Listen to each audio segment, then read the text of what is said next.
Pronunciation of English Vowel Sounds. Lesson 5.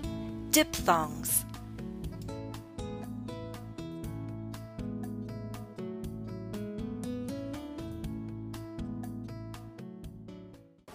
Hello everyone. It's finally time to talk about the last group of vowels, the diphthongs. They are I, ow, oi. I, ow, oi. Let me give you some keywords. I, tie, ow, cow, oi, toy.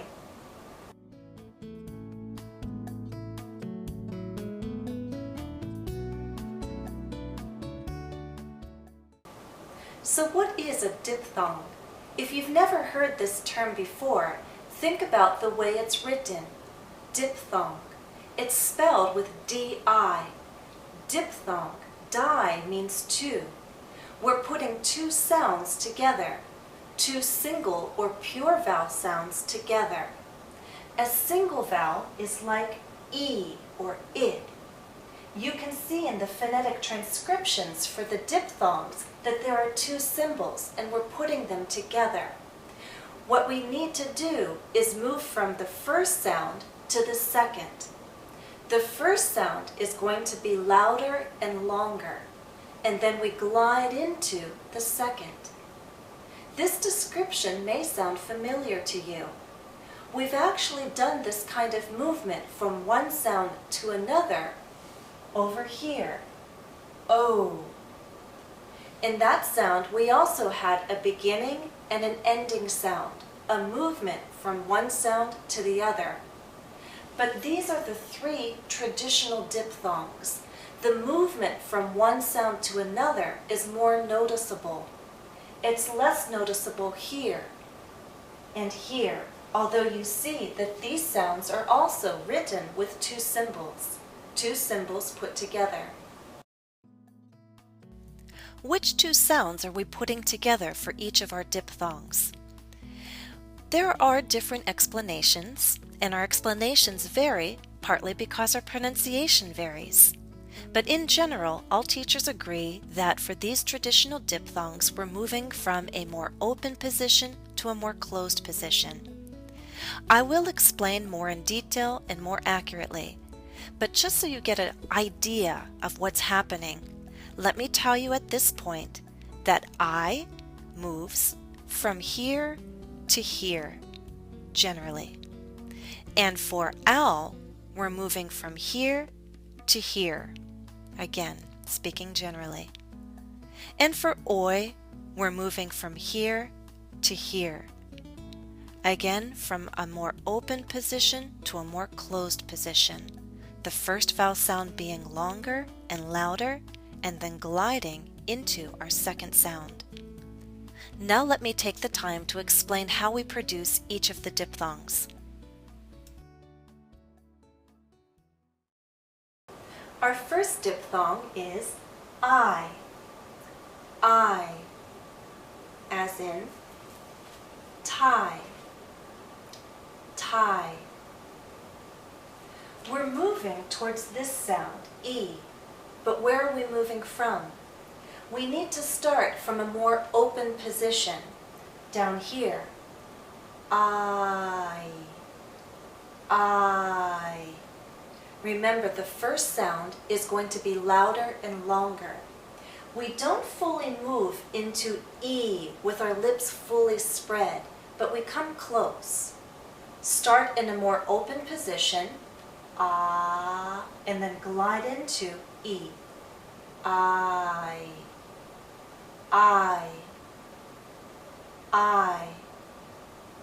Tie. Let's talk for a moment about vowel length. If you recall at the beginning of this series, I explained how a consonant can affect the length of a vowel that comes before it. There's a difference between voiced and voiceless consonants. Do you remember? Well, T, t, t, is voiceless. D, d, d, is voiced. If a vowel sound is followed by a voiced consonant, like D, d, the vowel sound is longer. If a vowel is followed by a voiceless consonant, like T, t, the vowel length is shorter. So let's take tight. I'm going to make this tight, very tight. Tight, tight. I have this vowel sound, but because the T follows, it's shorter. Now let's talk about time. Time. M.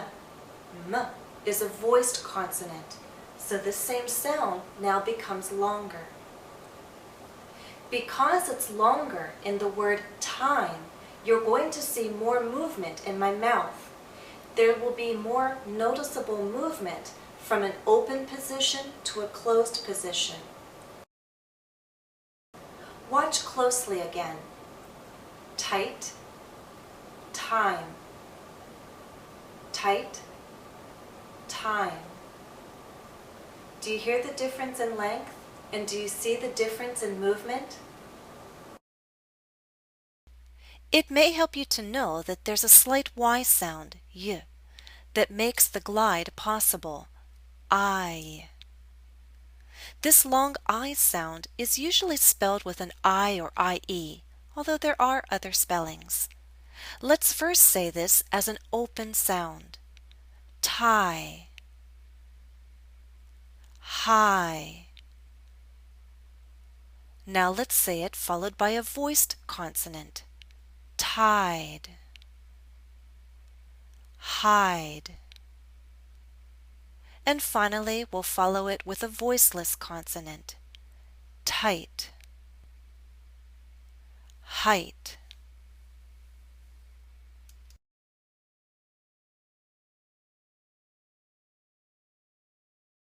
The next diphthong we'll practice is ow. Ow, as in cow. Cow. Again, you'll see movement from a more open position to a more closed position. This time we're moving from around here to here. So our lips are moving in to a circle. Not a tight one as in ooh, but approaching that. Cow. Cow. Ow. Ow. It may help you to know that we're using a slight W sound, w, to make this glide possible. The owl is often spelled as OW or OU. Let's practice it as an open sound first. Cow, how. Now let's practice it followed by a voiced consonant. Noun, loud. And finally, we'll practice this sound followed by a voiceless consonant. Out, house.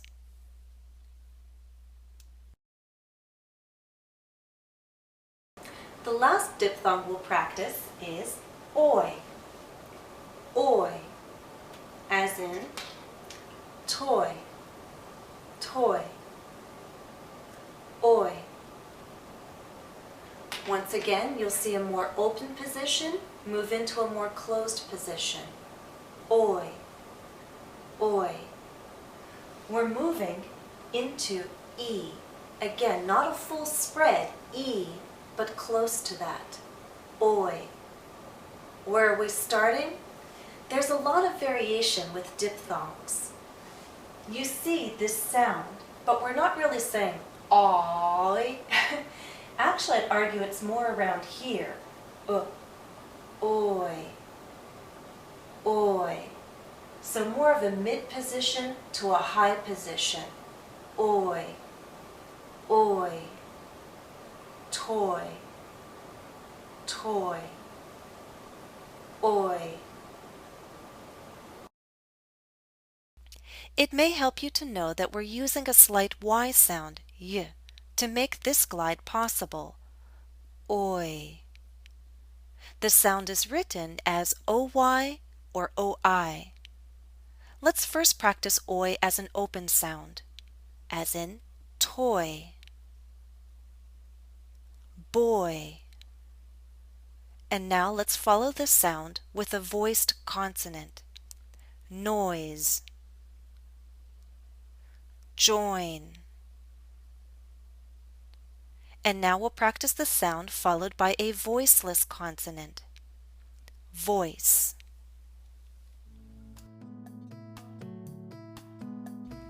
Exercise 1. Answer the questions. 1. Say I. When is your tongue in a higher position? I. It should be in a higher position at the end of the word. I. Move from a more open to a more closed position. I. 2. Say owl. When are your lips in a smaller circle? Owl. Your lips should be in a smaller circle at the end of the word. You're moving again from a more open to a more closed position. A smaller circle happens at the end. Owl. 3. Say joy. When are your lips more spread? Joy. Your lips should be more spread at the end of the word. Joy. Again, you're moving more towards E at the end, so you're pulling your lips outward. Not into a full spread E, but close. Joy. 4. Say ride and write. Which vowel sound is longer?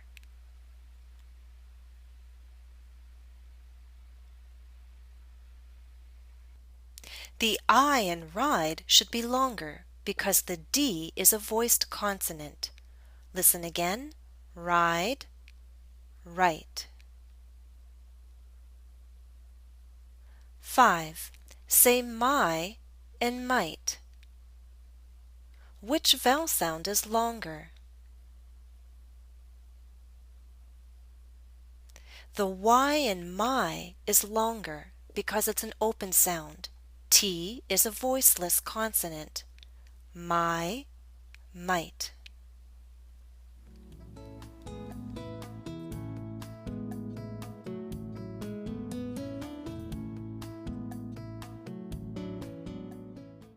At this point, we've now practiced all of the English vowel sounds. There are other combinations I could present. For example, well, we've talked about diphthongs. Can you guess what triphthongs are?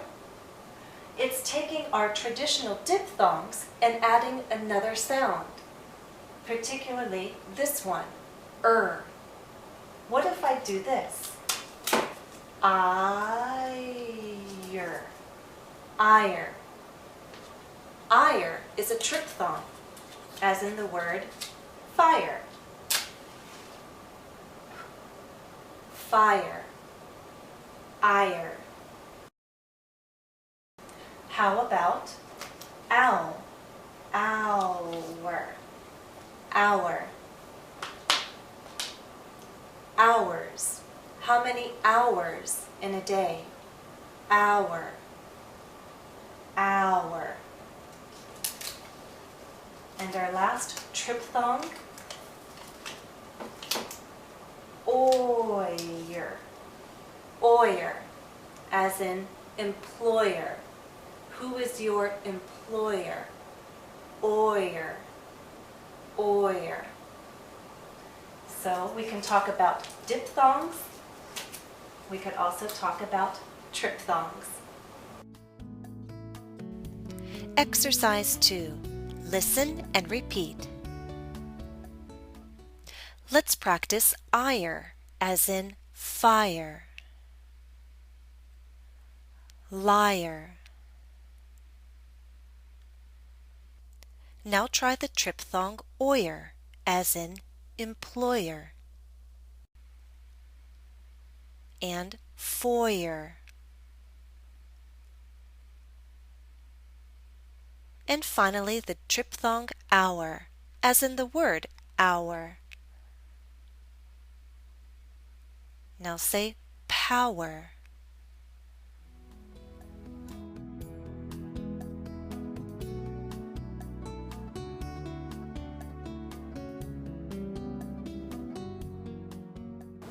Let's review our diphthongs one more time. Repeat after me. I,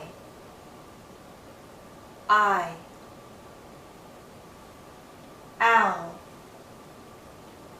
ow, oi, oi. Now let's review the key words. I, tie, ow, cow, oi, toy. While making this lesson, I found it helpful to look at these sources. I think you would find them helpful too. Additional practice for this lesson is available at EnglishCafe.com. Follow the direct link listed in the video description. Practice includes a full review of the vowel sounds. Well, that's all for now. I hope you found this lesson useful. Thanks for watching and happy studies!